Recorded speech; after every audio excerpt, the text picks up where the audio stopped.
Sur Google, vous pouvez laisser un avis sur un restaurant, un bar ou un coiffeur, mais aussi sur votre docteur.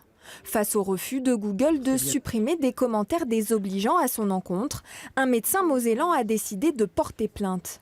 D'autant que son profil professionnel a été mis en ligne par le géant d'Internet américain sans son accord. Pour son avocat, ces avis s'apparentent à de la délation. Sans aucune empathie, manque de tact et met mal à l'aise, n'est d'aucun secours ni d'aide. Je suis très déçu.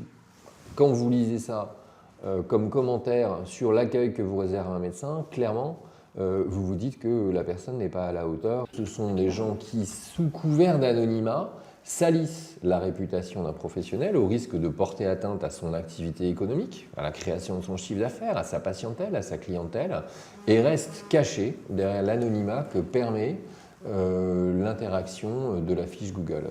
Si les avocats de Google avancent la liberté de critique, pour Maître Fitante, spécialiste du droit des nouvelles technologies et de l'Internet, la loi doit évoluer. Le droit de critique est un droit fondamental, bien évidemment. Nous ne parlons que des avis qui ont dégénéré en abus, que ce soit en diffamation à l'injure ou des infractions encore plus graves. À ce moment-là, il faut permettre à la victime de ces avis d'agir.